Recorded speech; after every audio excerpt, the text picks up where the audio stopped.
आम्ही दोघं निघतोय. अरे ऑफिसला जायचं होतं ना तुला? हो, पण त्याआधी हिच्या घरी जाणार होत. मग तिथून जाईन मी. बर. हो, आणि लग्नानंतर सुद्धा माहेरी जायचं असतं ना. त्यात बाबाच्या तब्येतीची पण चौकशी करायची, म्हणून म्हटलं जाऊन येतो. अनन्या, अरे ते घर सुद्धा तुझंच आहे, या घराच्या आधीपासून. हा, जा जा, खुशाल जा. आई, मी लवकर परत येईन, म्हणजे चालेल ना?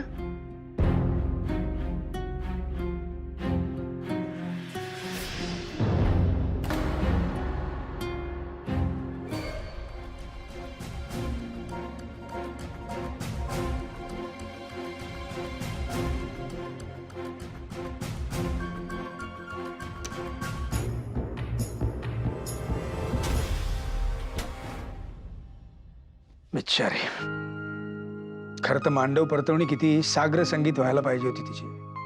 कोण जबाबदार आहे याला? हेच दोघं जबाबदार आहेत ना. असं घायकुतीला येऊन लग्न करायला कोणी सांगितलं होतं? नाही, आताही गेलेत तिकडे दोघं. त्यांना घरात घेणार आहेत का? बाहेर दरवाजावरच उभं करतील. कालपासून एक साधा फोन तरी आला का त्यांचा? इतक्यात काही त्यांचा राग जाणं शक्य नाही. अगं तुझा तरी राग कुठे गेलाय अरुणा? हा, तरी बरं ती बिचारी अगदी साधी आणि शहाण्यासारखं वागते. हुरळून जाऊ नका इतक्यात. थांबा जरा.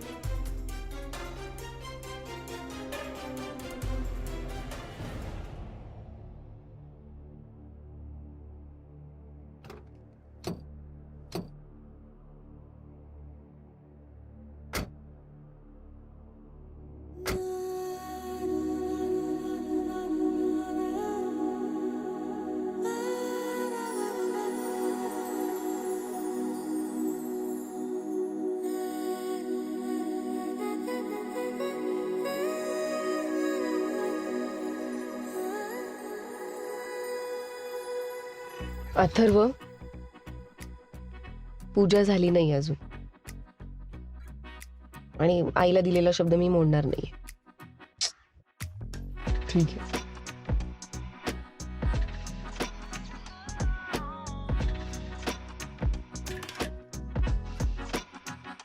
काय बघतोयस? काय बघतोयस काय? माझी बायको केवढी सुंदर दिसते ते बघतोय. प्रॉब्लेम आहे?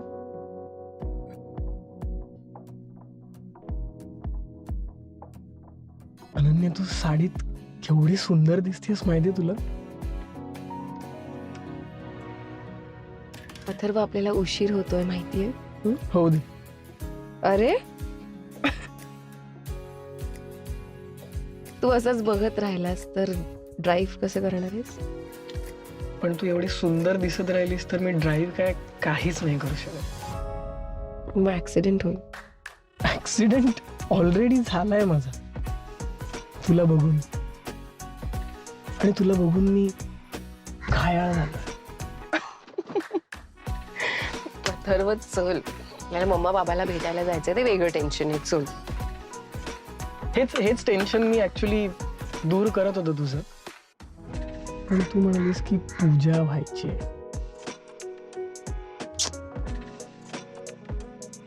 तर हे जे तुझं चार्म आहे ना, ते मम्मा बाबाला इम्प्रेस करण्यासाठी वापर.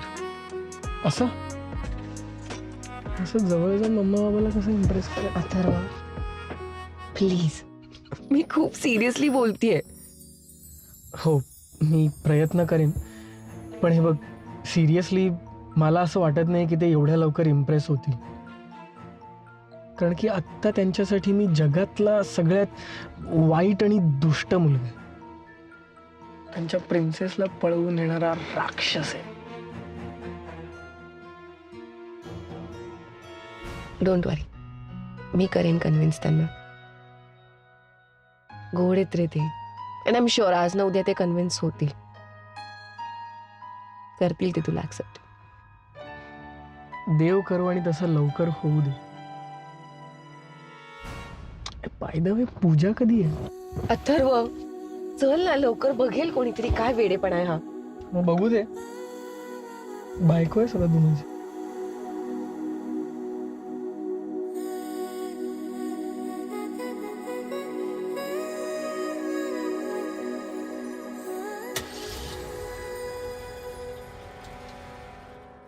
ये स्वरा. काकू, का बोलावलात तुम्ही मला? अगं हे बघ, वंदनाताईंचा राग समजू शकते मी, तो रास्तच आहे. पण तुझ्याशी एकदा बोलायचं होतं मला. अथर्व बरोबर तुझं लग्न व्हावं ही माझी इच्छा होती आणि माझ्या मनाचा मान राखून अथर्व होई म्हणाला होता. पण हे सगळं घडलं आणि म्हणजे माफ कर मला. काकू प्लीज, तुम्ही माफी नका मागू. मी खूप लहान आहे तुमच्यापेक्षा. काकू, तुम्हाला एक सांगायचं होतं. मी आजपर्यंत तुम्हाला हे सांगितलं नाही, पण आज सांगते. अथर्व मला आधीपासून आवडायचा काकू. अथर्व मला आधीपासून आवडायचा काकू. म्हणजे अगदी तुम्ही या बिल्डिंगमध्ये राहायला आलात ना तेव्हापासून. कदाचित पुढे मागे कधीतरी माझ्याच आईबाबांनी तुम्हाला विचारलं असतं, पण त्याआधीच तुम्ही मला विचारलं. आणि म्हणून मी लगेच हो म्हणाले. मला वाटलं होतं अथर्व आणि तुमची निवड एकच असेल. अगं आमची निवड तूच होतीस स्वरा. अथर्वनी हे असं लग्न केलं नाही तर अथर्वसाठी आमच्या डोळ्यासमोर तूच होतीस. मलाच आता अपराधी वाटतंय. पण स्वरा, अथर्वबद्दल वाईट साईट विचार आणू नकोस मनात. म्हणजे शिव्याशाप देऊ नकोस. हो नाही काकू, काहीतरीच काय बोलताय तुम्ही. अथर्वबद्दल मी मनात सुद्धा कधी वाईट विचार येऊ देणार नाही. अथर्व माझं आयुष्यातलं पहिलं प्रेम आहे काकू. त्याने माझ्याशी लग्न नाही केलं म्हणून मी मनात सुद्धा त्याला कधी शिव्याशाप नाही देणार. पण एक सांगते काकू, अथर्वला मी कधी विसरू नाही शकणार. येते मी.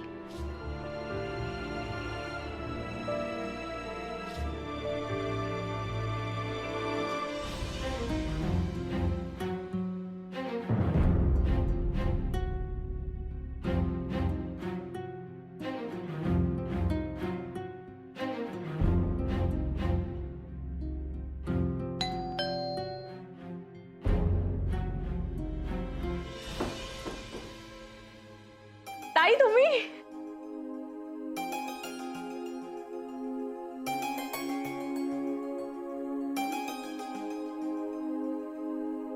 थांबा थांबा. लग्नानंतर पहिल्यांदाच आलात ना, ओवाळणीचं ताट घेऊन येते. ओवाळणी करून मग आत या. आलेच मी. Madam madam madam. काय जया, काय झालं? मॅडम अनुताई आणि जावई बापू आलेत. गॉड, जावई बापू. जा आण त्यांना. मॅडम ओवाळणीचं ताट आणते.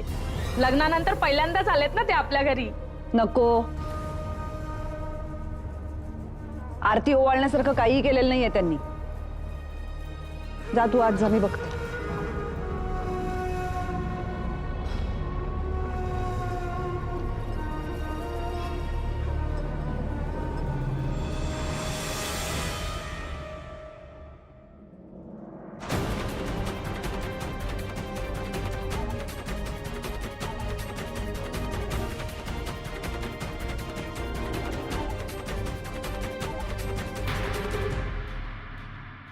मम्मा या मम्मा ओवाळणार होतीस ना? या असल्या जुनाट गोष्टी आपण करत नाही.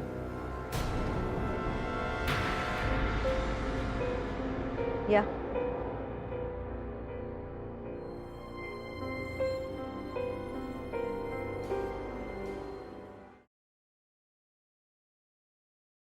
जगदीश,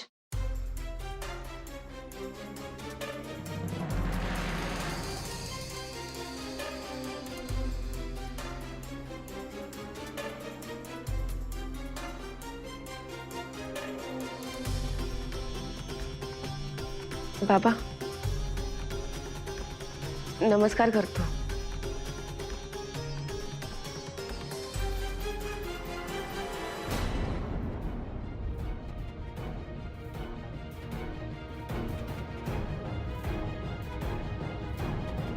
मम्मा नाही नको, मला मला हे असलं काही आवडत नाही.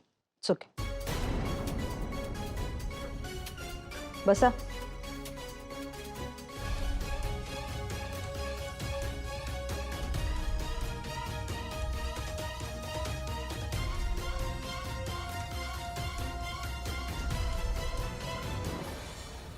मम्मा बस ना. नाही नको, ओके.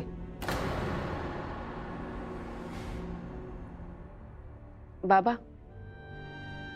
तब्येत कशी आता? हो ठीक आहे. मी ऍक्च्युली तुला काल त्यासाठीच फोन करत होते, पण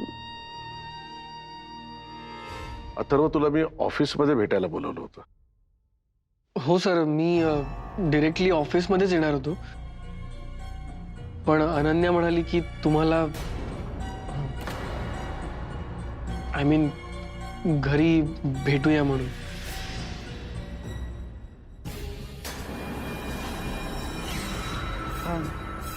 अनन्या, जरा आत चल, मला बोलायचंय तुझ्याशी.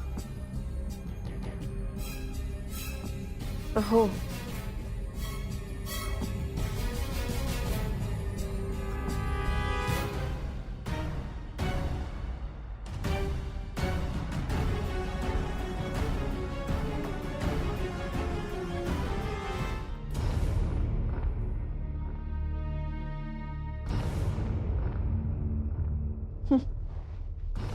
चोवीस तास नाही झाले घर सोडून, आणि तू ऑलरेडी तुझी रूम, तुझ्या वस्तू आणि तुझं कम्फर्ट मिस करायला लागलीस ना? मम्मा मी 22 वर्ष काढली आहेत या घरात. 22 वर्ष ही माझी रूम होती मम्मा, मी का नाही मिस करणार? बरोबर. आणि त्यातही त्या घरात कदाचित स्वतंत्र रूम मिळत नसेल तुला, नाही का? मी गेले त्या घरी. शीतावरून भाताची परीक्षा करता येते मला. मग कुठे झोपलीस काल रात्री? लिव्हिंग रूम मध्ये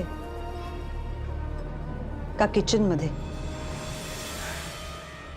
मम्मा त्यांच्याकडे अशी रीत आहे की नवरा बायको पूजा झाल्याशिवाय एकत्र झोपू शकत नाही. सो मी काल अथर्व चाईसोबत त्यांच्या खोलीत झोपले. बॉन्डिंग विथ सासू अँड ऑल. एनिवे, तुला तुझे कपडे घ्यायचे असले तर घे. नाही, कारण तुझ्यासाठी नवीन कपडे विकत घेणं कदाचित परवडणार नाही त्यांना. यापेक्षा चांगलं आयुष्य मिळू शकलं असतं तुला Ananya. You deserve better than this. Mamma please नको ना आता हा विषय. माझं लग्न झालंय आता अथर्वशी आणि मी खरंच आनंदात आहे. हा, पण फार दिवस राहू शकणार नाहीस अशी मला भीती वाटते. कारण घाईघाईने घेतलेले निर्णय फार दिवस टिकत नाहीत अनन्या. टिकतील मम्मा. तू आणि बाबा आम्हाला सपोर्ट करा. मला खात्री आहे बाबा आज ना उद्या आम्हाला सपोर्ट नक्की करेल. खर तर मला अपेक्षा नव्हती, पण तुझ्या हिमतीला मी दाद देतो. मला तू नेहमी एक प्रॉमिसिंग यंग बॉय वाटायचंस. तुझ्यात बरंच पोटेन्शियल आहे असं वाटायचं. वेगळ्या अर्थाने तू सिद्धही केलंस, त्यामुळे अभिनंदन. नाही सर, तुम्ही हे एवढ्या लवकर स्वीकारणार नाही हे माहिती आहे मला. अरे नाही नाही, हे बघ आता तुम्ही केलं ना तुम्हाला जे करायचंय ते. मग कोण स्वीकारतं कोण नाकारतं याचा कशाला विचार करायचा. बाकी जाऊ दे, तू खरंच खूप टॅलेंटेड आहेस अथर्व. त्यामुळे मला असं वाटतं की तुला याहून मोठं किंवा याहून जास्त चांगलं मिळायला हवं नाही. सर सोब अथर्व, तुझं भविष्य आणखी उज्ज्वल व्हावं, तुझी आणखी जास्त प्रगती व्हावी, तू अजून बरंच काही अचीव करावंस म्हणून मी तुला माझ्या या छोट्याशा आणि कमी महत्वाच्या कंपनीमधल्या नोकरीतून कायमचा मोकळा करतोय.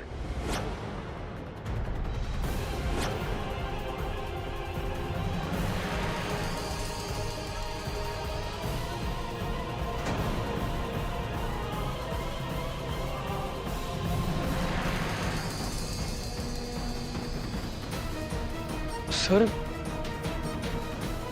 तुम्ही काय बोलताय मला कळत नाहीये. ठीक आहे, मग स्पष्टच सांगतो, मी तुला नोकरीवरून काढून टाकतोय.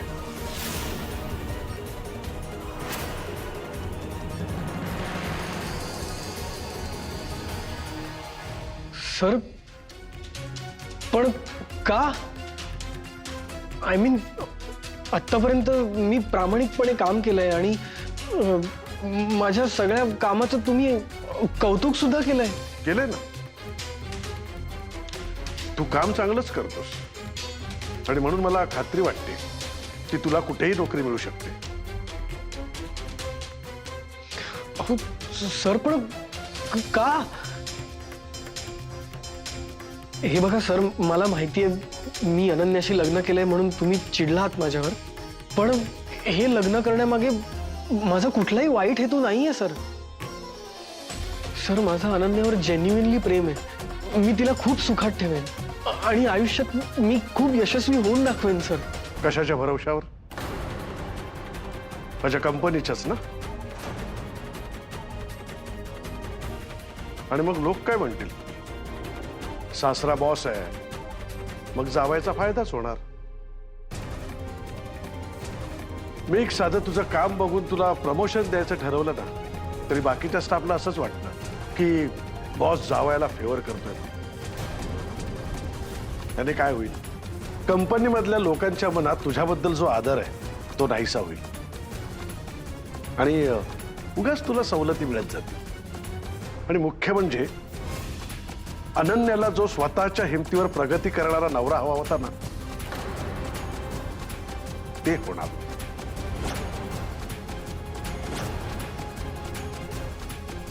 सर, आय एम सॉरी, पण तुम्ही खूप खूप मोठी शिक्षा देताय मला. शिक्षा नाही, संधी आहे. हे बघ, मी जे काही करतोय ना त्याने तुझी ग्रोथच होईल. बघ, तुला तुझा स्वाभिमान महत्वाचा वाटत असेल तर माझं म्हणणं पटेल. सर, सर प्लीज असं करू नका ना. सर प्लीज, माझ्या दृष्टीने थोडासा विचार करा ना. म्हणजे माझं आत्ताच लग्न झालंय आणि माझ्यावर सुद्धा आर्थिक जबाबदाऱ्या आहेत. तुम्ही अचानक मला नोकरीवरून काढून टाकलं तर खूप प्रॉब्लेम होईल सर. निदान तुम्ही मला थोडा वेळ तरी द्या. अरे हीच तर वेळ आहे स्वतःला सिद्ध करून दाखवायची. स्वतःला सिद्ध करून दाखव, तरच मलाही वाटेल की माझ्या मुलीने केलेली निवड योग्य आहे म्हणून.